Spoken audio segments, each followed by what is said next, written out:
Hi, I'm Coach Corey Wayne, and this is my video coaching newsletter. And the topic of today's newsletter is going to be too much talking on the phone early on leads to ghosting. Well, I got two different emails that I'm going to go through with you today from two different guys. The first one is from a guy who a few months back I answered his previous email in why you shouldn't date structured women. So he says he's read 3% Man 27 times, which is quite a bit, but he's really struggling to apply it properly. And when I go through his email, it's like it really doesn't look like he's doing anything even remotely close to what the book says, and he doesn't seem to even recognize that what he's doing is the opposite of what the book says. So he had 2 dates with this girl, and he spent a lot of time talking on the phone.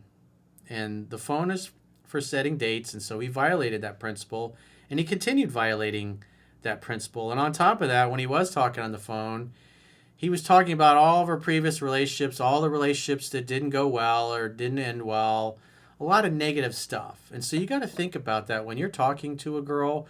Whatever feelings you make her feel while talking to you is going to be what she associates with being with you.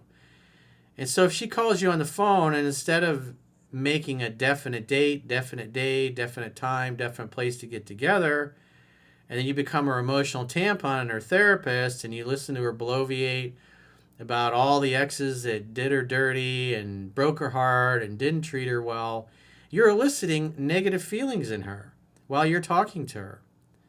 And so the formula is hang out, have fun while you're hanging out, and hook up. Talking about all of her exes and her bad relationships and things that didn't go well is not having fun together. It's making her relive all the negative things with negative guys from the past. And the more you dwell on those things, she's going to start to associate those feelings with being with you and talking to you. So again, the phone's for setting dates, and this guy completely violated that principle on numerous occasions. And yet he's shocked that he got ghosted. And on top of that, he almost hooked up with her. And then he left one of his gold chains in her bed that his mother gave him as a gift. And on top of that, she's ghosted him and still got his gold chain. She promised to get it back, but she did. And it doesn't look like this girl keeps her word either. Maybe she likes the gold chain. Maybe she's going to give it to Chad Thundercock or somebody else. But this guy was really sloppy, and he got burned. And now he's got his gold chain that he can't get back. So the second email is a success story. And I answered an email of his probably 4 or 5 years ago, and that was titled, Fearful the Attraction May Not Last. So he just sends in an update, just basically saying now he's happily married to the woman of his dreams. He's got a new baby, and he talks about how he helps his friends avoid the same mistakes that he used to make, because you'll see he's kind of used to do a lot of the things that this current guy is doing. And so this first email, it looks like this guy's probably read the book a lot, but not done much applying it. And so as Aristotle said, excellence is not a singular act. It's a habit. You are what you do repeatedly. And so if you're just reading the book, but not really dating or interacting with women, so you can see the things that are in the book lining up in your own life, you're not really getting better. So knowledge is only potential power. It becomes power when you actually apply it. You learn, you make mistakes, you learn from your mistakes, you notice what worked, what didn't work, and you try to get better. If you're just reading, it's just like a mental circle jerk. But it's good that he read it 27 times. But if you read the book 27 times and then you spend countless hours chit-chatting on the phone, especially talking about negative topics, you're going to notice that you're spending way more time on the phone and very little time in person getting to know her. And if you're trying to meet and seduce somebody, but yeah, you talk on the phone all the time, what will end up happening is you talk and you text the girl right out of liking you. You basically become the emotional tampon, the gay male girlfriend, and she slides you into friend zone while she goes off and hooks up with Chad Thundercock. So first guy says, what's up, coach? She recently did a newsletter on my structured women email. I've read the book 27 times, but I'm struggling to actually apply it properly. The past few months, I've really struggled and have gotten rejected for the same reasons. I tend to slightly over pursue and say too much in the moment, which he's clearly still doing. And when I'm with them, they go cold and blow me off. So that tells me you're doing too much talking, too much time on the phone, and you're evaporating all of the mystery, all the sexual anticipation. Hang out, have fun, hook up.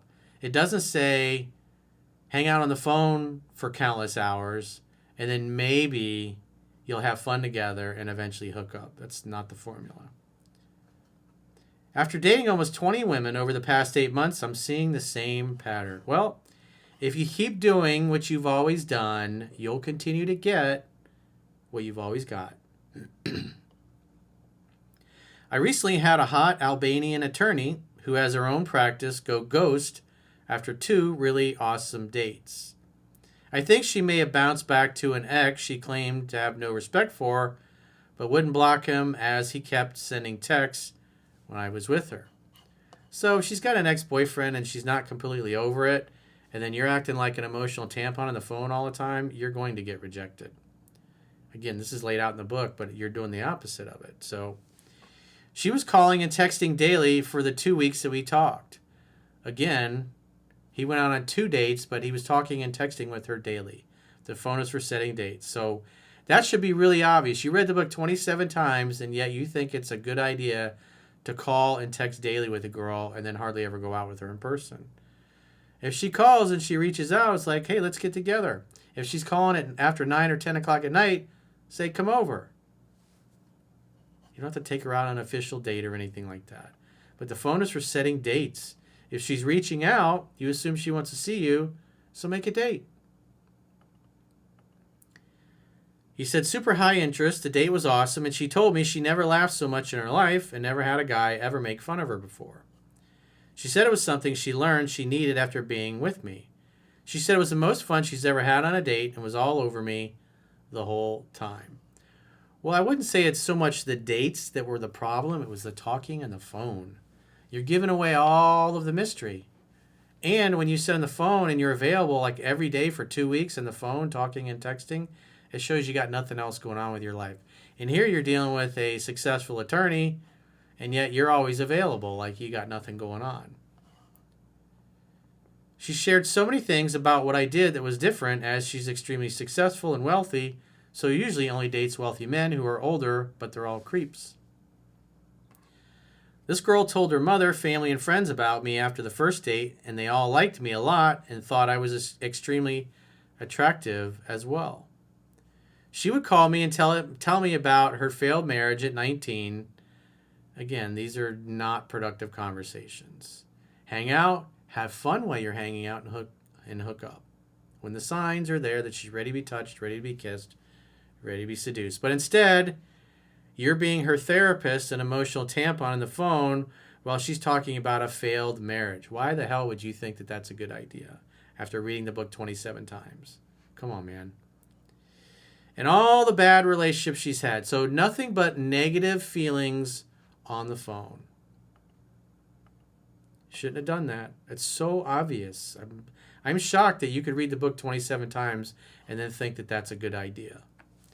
She dated her most recent ex as he was super wealthy, but she was never happy.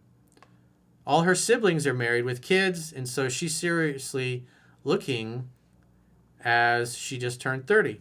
I haven't seen any girls yet show this immediate high interest to this extent and share this many things from the get-go, but it seemed I may have been some type of rebound. That's also possible, but again, you're talking on the phone for who knows how many hours listening to her talk about all her failed relationships. Again, keep it positive, keep it fun, keep it light. That's right in the book, dude. You read it 27 times, you claim. Our second date came, and we had an amazing time. She asked so many deep questions and was constantly touching me and kissing me the whole time. Well, was she doing 70, 80, 90% of the talking, or were you doing most of the talking? Because again, that's another principle that's in the book, that it appears you may be violating. It sounds like you're doing most of the talking on the date, which again is a mistake. So if you're telling her your whole life story, she's going to get bored even if she's super interested in you at first. And plus, if you're talking about negative things, you're talking about bad relationships, or things that didn't work out, or the tricycle you didn't get at 6 years old that you're still really mad at your dad about. Those are just not helpful. She invited me to a third spot by her house, and things were going well. We were kissing and blowing hookah smoke into each other's mouths, and she invited me back to her place. After a failed seduction, as she was escalating things and then stopped me once her clothes were off, I fell asleep as it was like 2 a.m. Well, 2 steps forward, 1 step back. So if all the clothes come off and then she stops you, it just means slow down, not an outright denial. But that's on you. I almost had it and then passed out. It's like, well, if you get right to the 1 yard line and then you're... It's like, that's on you, bruh. In the morning, she was kissing me and hugging me, telling me she had fun and would tell her family about the date. Later that evening, she texted me as she found my chain in the sheets that she took off. It's an important chain to me, so I asked her to do something for Valentine's Day. You've had 2 dates and now you're asking her out for Valentine's Day. So that tells a woman that you're more serious about her than anybody else. You had 2 dates, bro, and now you're starting to treat her like a serious girlfriend, and you haven't even had sex yet. Come on. You should know better.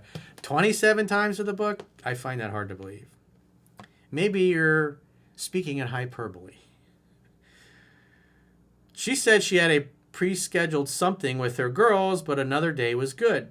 She went cold after that, and I reached out a few days later asking her for my chain as it was a gift to make plans again. So again, if you're talking on the phone and you asked her out, you should, and she says, oh, I got plans on Valentine's Day. Well, when else are you available? The phone is for setting dates, but you were sloppy, you weren't direct, you weren't decisive, you didn't get to the point. And then a few days later, you call her back. Now you're pursuing her to get your chain back. So he says she ignored the invite for a date and said she'd get the chain back to me safe and sound. I said get in touch when ready to make plans and got no response. So she kept the chain when she could have mailed it and went ghost after calling and texting nonstop for 2 weeks. That's because you talked and texted her out of liking you. You violated a lot of principles in the book, dude. So this is as predictable as the sun coming up in the east and setting in the west. Again, this stuff is laid out in the book for a reason. But if you want to try to reinvent the wheel and do all the things that you're not supposed to, then don't be surprised when you get ghosted by a girl who's got your chain. I think I came on too strong and shared too many feelings. So then that tells me that he was, telling her how much he liked her and how he saw a future with her. And again, he's asking her out for Valentine's Day. So in her mind, he's pretty much ready to be exclusive after 2 dates. Bad way to go, dude. He says, I think I came on too strong and shared too many feelings despite her sharing these things first. Again, you had 2 dates. You weren't sleeping together. It tells you in the book not to do this, but you're doing it anyways. And then you're kind of stunned that you got blown off. I haven't heard from her in a week and really need to get my chain back as it was a gift from my mother. I thought I had it with me when I left. Well, that's kind of, again, you were just sloppy. The whole thing was sloppy. Do you think my slight over pursuing? Bro. Do you think my slight over pursuing and doing too much pushed her back to that ex that she claimed to have no respect for? It's a good chance. But you talked and texted her out of liking you. You were an emotional tampon on the phone. You weren't fun on the phone. You were talking about yourself. You're talking about your feelings. And again, these are all things that the book says don't do, especially when you haven't even slept with the girl yet. You treated her like she was your long-term girlfriend. So what do you expect is going to happen? It tells you this. I mean, I had enough stories from my own life when I did all these kinds of stupid things. So you should have picked up on that. 27 times, maybe it was 2 times he read it. I left the door open, but she didn't send me the chain. I do need to get it back, but refuse to force an interaction and believe she'll use it as a method to contact me in the future. Where did I go wrong? Well, I kind of laid it out through the whole video. But if I were you, I would just give it 30 days. If you don't hear from her in 30 days, just text her and say, hey, can I, are you around? Can I come by and get my chain? It's really important to me. It was a gift from my mother. And that's all you need to say. Or, hey, I'm in the area. Can I stop by and get my chain? When can I get it? I need to get that back. Because my mom saw me and she noticed that I didn't have it on. And she's like, where's the chain I got you? He's like, I left it at a girl's house I met, Ma. She's pissed at me. So now my mom's upset. She thinks I don't care about the gift she gave me. So I'd really appreciate it if you let me know when you're home and I can come by and get my chain. I would only do that after 30 days. Because after 30 days, if you don't hear from me, you're probably not going to. And quite frankly, if she doesn't give you her chain back, well, she's a fucking ratchet.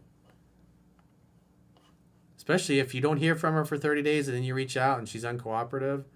It's like, well, that's on you, bro.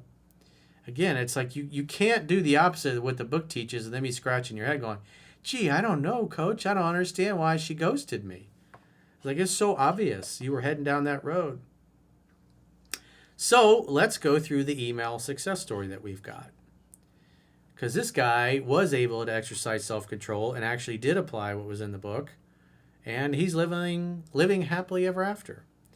So he says, hi, coach. I just wanted to update you 4 years later that I am married to the girl of my dreams, the one that you helped me with in the previous email newsletter titled, Fearful the Attraction May Not Last.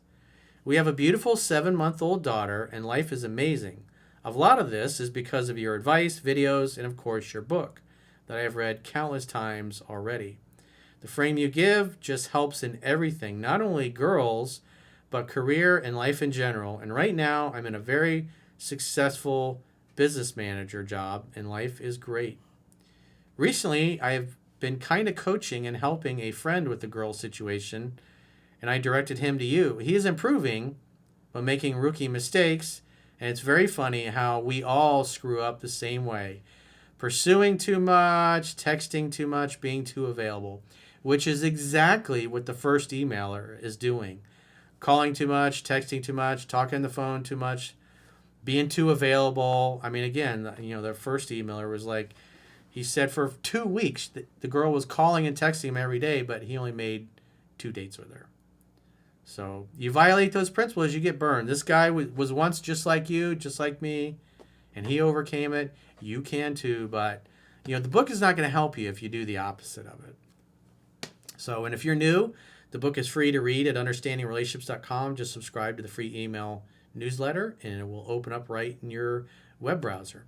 If you got a challenge or a problem that you'd like to get my help with, you can go to understandingrelationships.com, click the coaching tab at the top of your screen on any page of my website, and book a coaching session with yours truly. If you guys haven't already signed up for our paying premium members only content, in the video description of this video, there are links where you can join on YouTube, or you can join on Spotify if you just want videos to consume. And there will be videos on Spotify and the website, understandingrelationships.com, that are just simply not going to be on YouTube, just because we had one of the Mastering Yourself classes. Some of the videos and stuff there got age restricted last week, and so I just got to be really careful. It's like walking on fucking eggshells with the Karens over at YouTube, because it's like they just look for any reason to ruin your video or cut the audio out or cut up, it really sucks. So if you want me at full breach, I would suggest Spotify if you just want to watch videos only. And if you want to get the email analysis that goes along with these videos, you want to get access to all the books and the articles and the videos that are on my website and all the members' content, the uncensored versions on my website, go to understandingrelationships.com, click the plans tab, and you can do a 7-day free trial to check out what content you get for your money. You can do a monthly or an annual plan, and if you do an annual plan, you'll get a 25% discount at the end of the 7-day free trial. So go there, understandingrelationships.com, click the plans tab, or click the link in the video description and sign up for a free trial to access to our premium content today. Until next time, I will talk to you soon.